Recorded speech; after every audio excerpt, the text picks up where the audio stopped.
Welcome to the Dry Bar Comedy Podcast, folks. Taylor Nielsen here. Hey, it's me, Jordan Macon. Taylor, good to see you, my old friend. Good to see you. It feels like it's been a spell since we've been podcasting together. A spell or two. What is this, a witch's brewery? What is this, Hocus Pocus 4? There you go. You're always doing Halloween stuff off season, aren't you? You wore that spider shirt for the vacation episode. I wore a spider shirt. I think just in general look like a jack-o'-lantern, and it's kind of my whole thing. Oh, that's cute. Ooh. What, because you light up the room? Thanks. That's the first nice thing. Your hands are clammy. Okay. Thanks for returning the favor. But how you doing today? I woke up this morning. I got out of bed. I looked in the mirror. I said, I cannot wait. I don't need the whole thing. No, I said I cannot wait to podcast with my friend Taylor today. Oh, good. And my wife was standing next to me. She's like, are you talking to me? That's awesome. No, I'm doing good. How about you? I'm doing great. Let's see. Nothing's real new. Dude, you're so coy and cool, dude. I like the mystique you establish on camera. Friends, let me know in the comments what you think the deal is with me.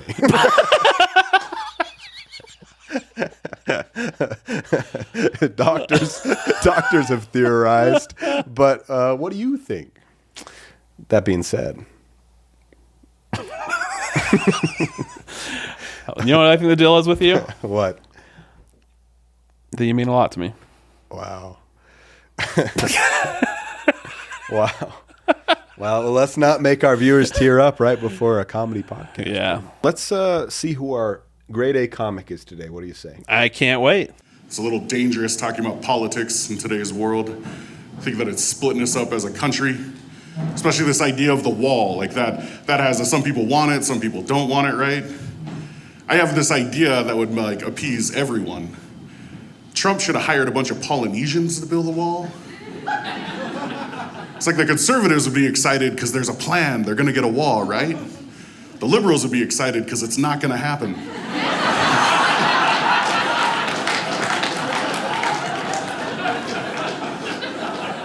All right, you saw him. You love him. You just saw his clip from the Pacific Islander. Welcome to the program, Josh Fonokalafi, everybody. Hello, Josh. Hello. Thanks for being here, man. Oh, of course. Thanks for having me on. You battled through traffic to get here. You said that like you were going to say cancer. Like you battled through cancer. You had a long, arduous with battle traffic. with traffic, and you're sitting here in front of us today, stronger than ever. You're an inspiration. Yes. Yes. Thanks for being here, dude. Thank you. Thanks for having me on. Well, that's a great clip.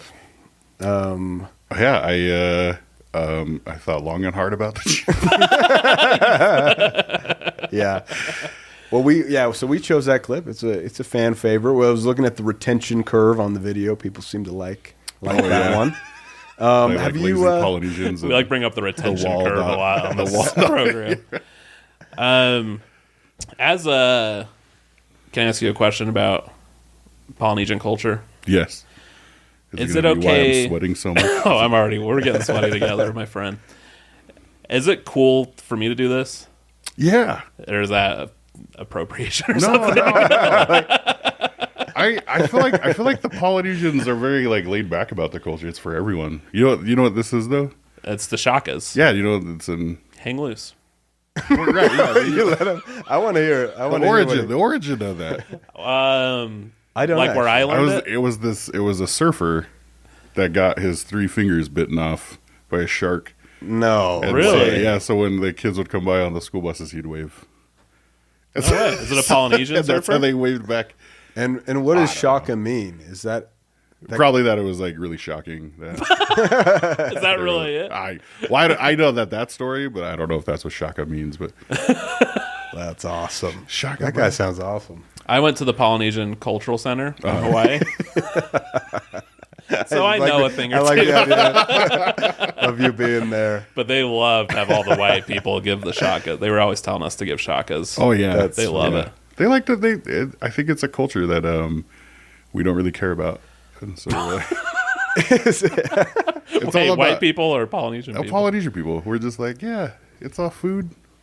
It's Is, I like what? that. But I don't even I don't know where certain lines are drawn. Excuse me if I'm breathing. I have a baby at home that has a little bit of a cold, and so if I'm wheezing and breathing heavily in the mic, it's because I'm fat. But I don't know where to like draw the lines a lot of times with the Polynesian culture, like what is part of it. There was a girl that served her mission in Samoa, and she came home and saw me, and she was really excited because I look like this, but I'm just like, nah, I was born in Utah. And she was like, what's the most Polynesian? Do you eat a lot of Polynesian food? Like the teriyaki chicken? Like, that's Japanese. Chop suey? Do you make the chop suey? That's also Japanese. Yeah. There's this really disgusting paste called poi that they make, and I don't eat any of that because that's What is poi? poi. It's root. Everything's a root. Okay. But poi is a root that they turn into a paste that they put on other food to make the paste taste better. So it's like rhubarb. If you add a bunch of sugar, it's like, oh, now it tastes good. Okay. Yeah. Because I think I eat a lot of mobetas. Is that real Polynesian food? Do you eat the teriyaki chicken? Because yes, it's very authentic. Is Jordan? He wants to ask if he's honorary Polynesian now, because he's used all 10 stamps on his Mobetta's card.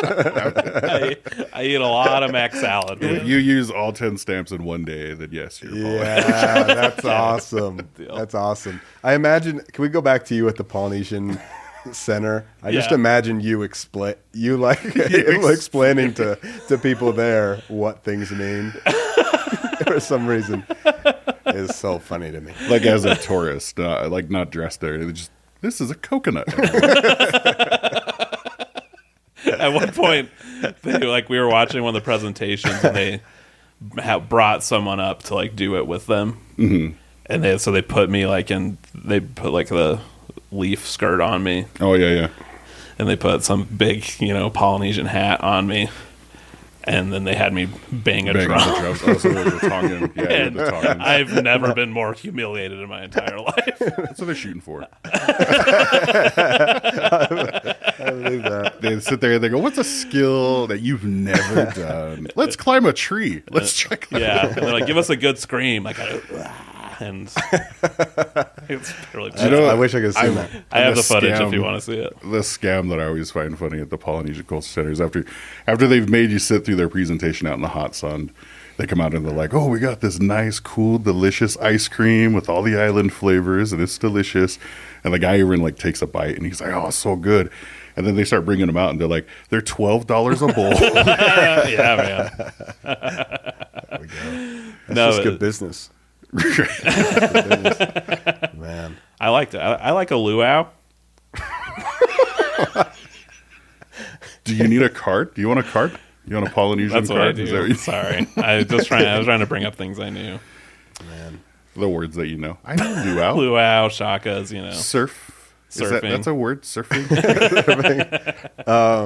But we did what Pete Jr. because he spent a little bit of time in Hawaii surfing a lot. He taught us about decline. Oh, decline. Yeah, have can you tell heard- us what that means? do you- That yeah. means whatever you want it to mean. It's What he said. it's the most annoying pigeon talk. Can What you is get pi- what- decline over there? pigeon talk. What is that? That's yep. That's how they talk to the birds when they come over. I'm being It started too much, off that guys. way. I'm You have to sorry. go like this when you go along, Yeah, I like that. and people throw seeds at you. Pigeon talk is I don't know why they call it pigeon. It's what my mom would kick into when she would talk to Polynesians, and it's this accent that's like, "Oh, brother, you know the kind thing over there," and they all go, "Yeah." So it can mean good or bad. Decline. Yeah, whatever the kind is like. If you want something on the table, you just go, "Oh, the kind thing on the table," and I'm supposed to Oh yeah, on the table. I got it. It puts a lot of pressure on the receiver of that It does. message to try and. But they're looking at it with their eyes when they say it. That's how you're Okay. supposed to, the thing. That's so. that's yeah, cool. that's what Pete told us, but we didn't really trust him. So we thought we'd clarify. Oh, okay. Anything else that Pete told you about? Just in general, not even about Polynesian culture. We just don't trust anything Junior says. He said it in surfing. When there's a really big wave, they call it a big mama. I have never This is surfed. okay. That's done also anything. something That's Jordan also made something up. I made up. Oh, is it? Honestly. Okay. But I would have yes. believed you. It sounds like a. Sure, I think yeah. it sounds pretty cool. They're like, Big Mama. Yeah. He's trying to get into the zeitgeist a little bit. So are you born and raised in Utah then? Yes. Born and raised in Utah. Actually, we moved to Washington when I was 11. So I guess Okay. halfway raised. And then I moved back when I was like 25. What part of Washington were you in? Vancouver. No Oh, way. nice. Have we talked about that? Because I was born and raised in Battleground. Battleground. No. We've never talked about it. No, we haven't, and we won't. No, Yeah. I like Battleground's a good area. You guys got the fairgrounds out there. And Yeah. nice Clark County wide Fair. open. Yeah. So they've changed the battleground to a fairground. Doesn't sound very respectful. Well, I told you why it's called Battleground. Because there before. was supposed to be a battle there that didn't happen. Yeah, it was a designated battleground. So they with the just battle call it never- fairground. Should call it Cowards. Cowards Pass. I think it's Richfield for a while had like the award for like the worst mascot in America. Right? They were the Sputters. Yeah. And their middle school was like the Tater Tots. Oh, that's Oh, cute. Spud like a potato. like a potato spud. Yeah. Yeah, they had And they released this magazine with all like the mascots. I went to Columbia River. We were the last ones to hold out on the offensive mascot. we're the Columbia River Chieftain Indians. Whoa. That's like a No 1-2 going around punch. that one. They really clarified yeah. what they meant. They changed it to the Rapids now, and it's like And in a small town, I think it's in Amarillo, Texas. I don't know if this is true anymore. There's lots of like dust devils out there, like in tornadoes sometimes too. But they were like, I don't remember what the name exactly was. I think they were like the dust devils, which is kind of like a brown looking tornado. And so the logo is just this brown tornado, but it conjured a different. What did it conjure? Well, I don't want to get. Like a I crap- don't want to get. Into I the don't weeds. understand. It just poop looked. NATO. And it had like arms. And that one lost to a potato. That's what. Yeah. Yeah. Do you know, I'm jealous. Can I say, not to change topics, I'm jealous of your beard. What do you mean, man? Your beard looks good. No, it does. It's out. I shaved. And I Do you found grow out out a thick beard? I don't know if I I've really do. seen you with a. Maybe I have. Well, no, I'm not at my special. I was shaved, but I recently, after I got married, found out that I'm a beard guy, which is a good idea. No, Wait, what do you mean beard? Well, beard, like a full, like I had a beard like down to here. Yeah. but Oh, yeah. I kept clipping it and trying to even it out, and I was making it worse. So I just shaved. Does your wife not like the big beard? No, she said "ew" when I shaved. Oh, she likes the beard. She likes it. Yeah. So why did you trim it? She You were finds sick of me it? really attractive with half my face covered. Yeah. No, it was uneven, and so I thought I'd start over. And then I came out and I said hi to my 4-year-old, and she was like, She was crying. she wasn't crying, but she like picked her dress up and like hit her head, and she's like, "Why did you do that?" Like wouldn't look at me. Josh, I want to hear a little bit about how you got involved with comedy, where your comedy journey started. Oh man, okay. It started when I moved back to Utah, which happened because a girl. I broke up with her, and she was like, "I'm gonna go serve a mission." So I was like, "Cool." And so we broke up, and then she started dating someone, and I was like, "That She didn't sucks." go on the mission, huh? Oh, she did. Oh, okay. But I moved back to Utah, and she got called to Salt Lake, and so that was Wow. amazing. But I was I was just flipping through the paper, and I was trying to find something to do, and I saw that Wise Guys held open mic, and they had put an ad in the paper, and so I was like, oh, I'll go try that. And yeah, the first time was really good, which I guess was a mistake because like the next 13 times, it's like terrible. That was Jordan's experience too. Yeah. With Trolley Square, what year did you start? 2009. Oh, okay. Yeah. Do you remember your first joke? I do. I Okay. do. Because there was one that I would tell before I would tell in high school, my senior year. So it was. I went on stage and I was like, so I was walking around your mall here. Looks pretty cool, and just talking with my buddy, and someone had heard something that I had said and got offended, I guess, and they started yelling at me, and they called me a homophobe, and I got mad because I'm not a homophobe. Like, I love homes. I love living in them, and I love staying in them. I hope I own one day. It's gay people that scare me.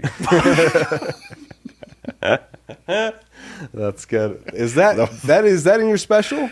I think that might be in your special. I think so. Yeah.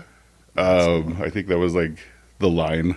They may have let me brush up against it. That's funny.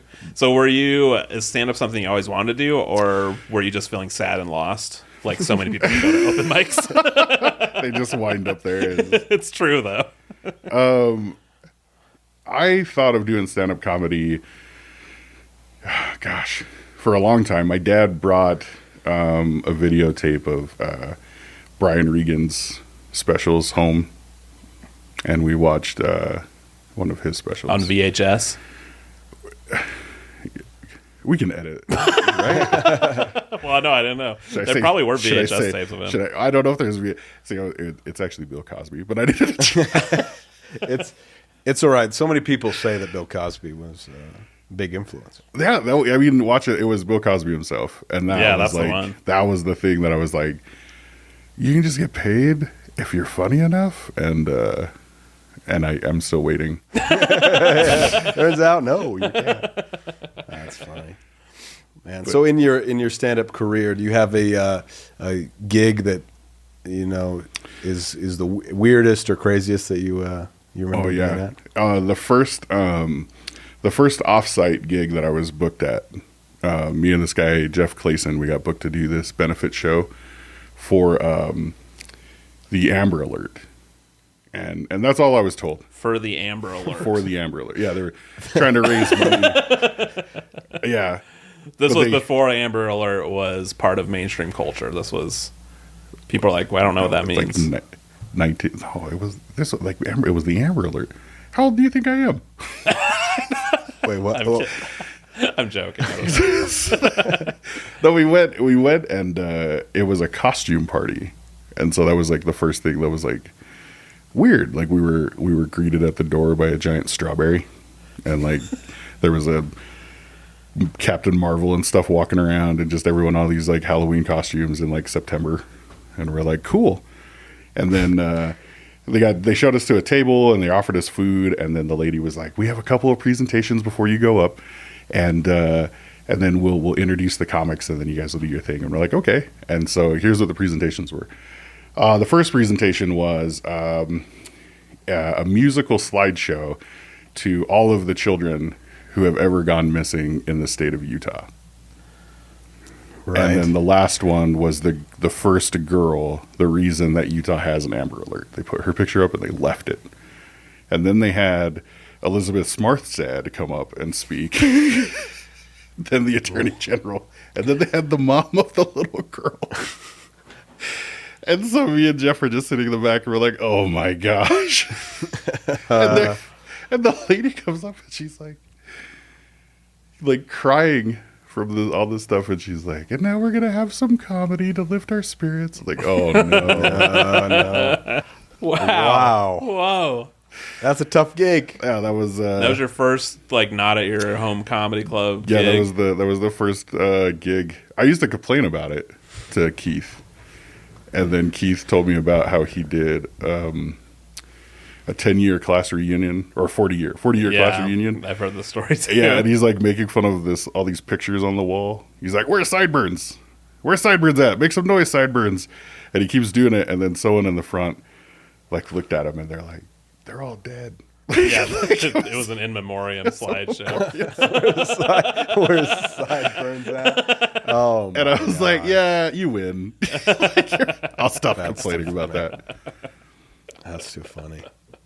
And then I was thinking about it, Pepper Tree. Tell the listeners about Pepper Tree. Oh Pepper my gosh, Tree. Pepper Tree was awful. And they did a dance party after comedy, like directly after. Right. Like they would be setting up while you're trying to tell jokes, but it wouldn't matter because no one cares. They're all just standing up and just talking. And I remember getting heckled with "You suck, get off the stage," and I said into the mic. Like the headliner thought my responses were funny or funnier than my set, but my response to "You suck, get off the stage" was, "I got like a half hour left." And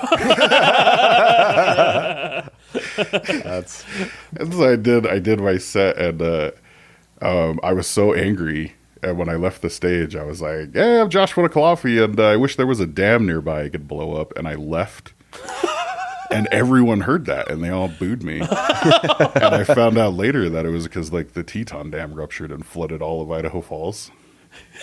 You didn't know that at the time. No, I had no idea. Why did your mind go to damn you could blow up? I don't know why. I was just thinking of like the best like terrorist act I could. And I was like, that's the thing you could see, and there's nothing you can do about it. Like, Wow. Well, you're kind of a dark, twisted guy, Yeah, Josh. We're twisted. learning today. skin tone too, right? No. Why would you say that, Jordan? Jeez, I no. know, right?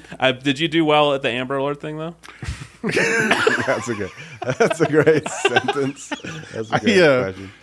So it was unpaid. I felt so bad for doing this to poor Jeff Clayson, but I did my 10. And I was just like, all right, see you guys later. And I went directly to the exit and got in my car. They heard your wheels screech at you. There was no way I was spending another second in that room. That was No, that's rough with like private events where you do it, and then it's just like, so you're at a good spot where there was somebody else going Right. after you. But when you're at a corporate event and it's just like, all right, you're done, but you kind of want to sit and hang out with the employees. Like, no, let me get out of here. right. Do you know what bugs me when you do corporate shows is when that one person who's always like one guy is always like, hey man, can you get Ted? Just get Ted. And you're like, all right. Oh, yeah. And you just want to go on stage and be like, where's Ted at? And when he points up, you're like, you're an idiot. No one likes you. Did I get him, guys? Just this sad, quiet guy Ted. that works in our IT that everybody hates. Get him. Get Ted. Did I get him? That's fun. Well, we asked you to come with a hot take today. Oh, man. A controversial opinion. A controversial opinion. I don't even know. Before the show, you should tell us about this hot take of times past that you were teaching us about earlier. Of times past. The Titanic. Oh, the Titanic not breaking in conspiracy half? hot take theory. No, I was watching this documentary about how there were all these testimonies about the Titanic not breaking in half, like how James Cameron depicted in his movie. That it was just this log that went up and then just went straight down. But this was like right after. Yeah, it was right after, and they were saying the company that built it paid off a bunch of the crew. Because like the passengers are all like, I could have swore I saw it broke, but like they were like, no, like it went straight down. Here's some more cruise tickets. No, you're right. But did they think that that made it better somehow? Like maybe to me, to it the sunk building. either way. Right? Yeah, that's what I was like. Well, I mean, like the iceberg still took it out either way. But Because it seemed like that'd be like, no, it sunk, but it meant to. It just was going down. That's just it took a turn. We did that. We did it on purpose. Yeah. I do think that it's like interesting to be told that like you visually saw something and they're like, that's not how it happened. Yeah, it's wild. Can I tell you a podcast idea? Is that faux pas to talk about a podcast idea on a podcast? No, this is great. As long as this is your modern hot take. Oh man, I don't know. Your hot take is this is a better podcast Yeah. idea than this. So my day job is to do road testing, and I typically do it for teenagers and people with DOIs. But I want to do like a podcast where I take like just licensed people, kind of like a checkup, out on a road test, And then if they fail, I take their license away and shred it. That would be But you're mic'd up. That's Oh yeah, that's like what the- while I'm shredding it, I'm like, yeah, you watching this? Are you mic'd up on the drive too? Yes, yeah, Okay. I think that's most of it, right? Would be you driving around with them. yeah, and making fun of them for not That's great. parallel parking. It'd be funny if it was only the part where you shredded their license. This is the whole hour. Welcome back to This Josh is- Fonokalafi. I'm about to get rid of this guy's license. You did really bad today, sir. Anyway. I did a test run with my dad, and the score system works like golf, right? So it's like 0 is a perfect, and then every point you get is a demerit. Okay. So I took my dad out, and I was like, good news and bad news, man. I mean, you did get like 178 points. And he's like, yeah, see? And I'm like, yeah, anything over 21 is a fail.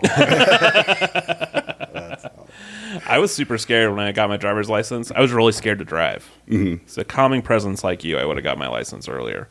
But I kind of waited a year because I was scared of driving. You took the test, and then you waited a year to get your license? No, like I didn't take driver's until usually when you're 16 or whatever. Yeah. I didn't get mine until I was 17. Oh, Because I would be driving with people, and I was like, it'd be so easy just to turn and hit a car. you would think that? Like that scared me. Not that I would do it, but I'm Oh, like, I thought you were just like, it would be so easy. Yeah, it would be so easy. I could just ruin someone's I'm gonna blow life. up a dam, and then I'm gonna Crash this car into a dam. no. But I remember, so I finally did the driving test with the instructor, and I hit the curb on parallel parking, Oof. but I still passed. Should I have passed or should Well, I no. have failed? So did you hit the curb or did you pull up on top of the curb? There might have been a little bit of a pull up, a little bit of a pull up. I don't know. I think it would depend. Like, I mean, I have some kids that they'll bump the curb and then they'll start freaking out. And I'm like, oh, it's all right. It's not that big of a deal. And then I'll have like kids that like pull up and almost hit the tree. Yeah, I Like wasn't on the that side. far. And I'm like, and they're like, yeah, sorry. And then they get all surprised when they fail. But is that enough? Even just what if they're perfect at everything else? Yeah. Pulling up. It is dangerous actions. Whoa. What's I have the kids. Maybe I shouldn't have a license. what's the worst thing you can do? What's the highest scoring? The highest scoring thing.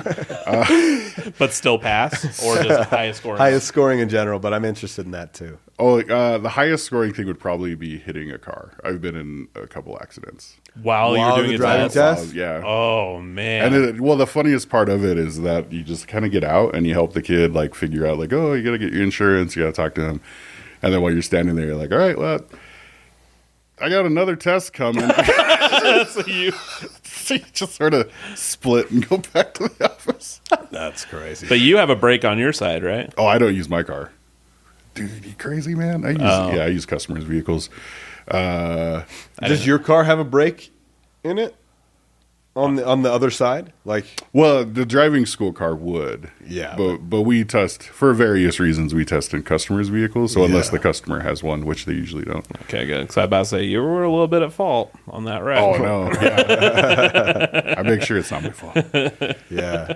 Well, I've always thought that pedal on the passenger side is such an interesting thing. It's like what? Why stop there? Maybe just put a steering wheel.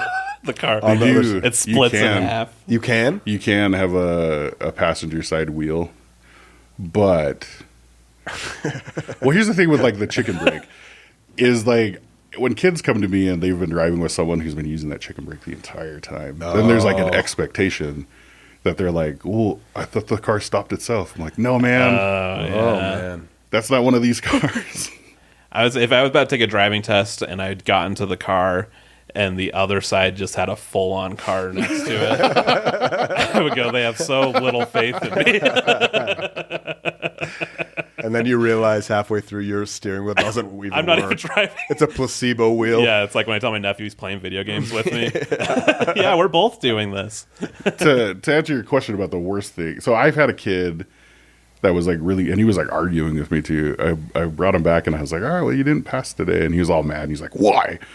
And I was like going through his errors and stuff. And he's like, but I want to know why I failed. And I'm like, all right, well, do you remember at this intersection right before we did the U-turn? Did you see those pedestrians crossing the street? And he's like, no. I'm like, well, that's why she almost plowed through a bunch of pedestrians. yeah.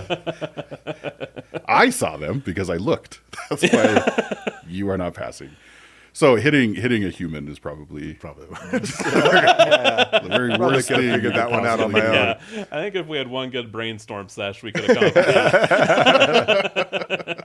No, but is there a specific human? Like, if you hit the governor, that's the worst. If Hitler was crossing the street, I'm fine. That's good. It's an automatic pass. I'd give you 4 licenses from 4 different states. Yeah. Oh man. Well, where can people follow you on social media and stuff? You can look up the American Islander on all your socials. That's what because my name can't be spelled correctly ever. So it's the American Islander, and then you can find it, and then you can find me on Facebook, and let's be friends. That's what I don't need fans. No, I would love fans. You don't need them. But I don't need them. Send friend requests.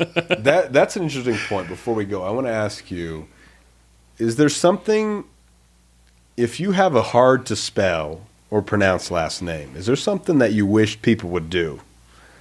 Try harder. To try to so they don't mispronounce it, they don't misspell it, they don't, read it. because your name, it really is just how it's spelled. Oh yeah, it's phonetic. Yeah. Can you say it? Can you say it? Fonokalafi, right? Yeah. It's a beautiful name. Jack. You remember Jack? Yeah. So Jack, when I started hosting a lot. He's manager of the local comedy club. Yeah, he started in Trolley, and then I think he was West Valley for a while when West Valley was up. But when I started hosting a lot, there was getting sent to Trolley Square like a ton to host there, and Jack always had to call me on stage. And one day Jack came to me and he's like, "Josh, you got to do something about that name, man." Yeah, it's on you, really. Yeah. So the next week I came and I put my name down on the list as Joshua Fonokalafi. And he's like, "Josh, that's not the name." So the next week it was Joshua T. Fonokalafi. And then he was like, when he was walking up to me, I'm like, "Jack, if you say it again, I got like 5 other middle names, man." It's going to get longer and longer. But that's if they find me on social media, it's under Joshua T. Fonokalafi because of Jack. Oh, that's funny. On that note, Tim, he was in Ogden randomly, but he did the offstage mic for me. Mm-hmm. Tim, who I've known for 11 years. Yeah. And he brought me to stage as your host, Jordan Mankins. That's gonna go as the name at the beginning of this podcast. Yeah, your nameplate. So Mankins. yeah. Well, thanks for joining us today, Thanks for having me on. Joshua T. Fonokalafi. Joshua T. Fonokalafi. And thanks to you viewers. Make sure to tune in next week for another fire episode of the Driver Comedy Podcast. Check out drivercomedy.com for upcoming, specials dropping and that sweet merch. And we will see you next time. Goodbye, folks. Bye, everybody.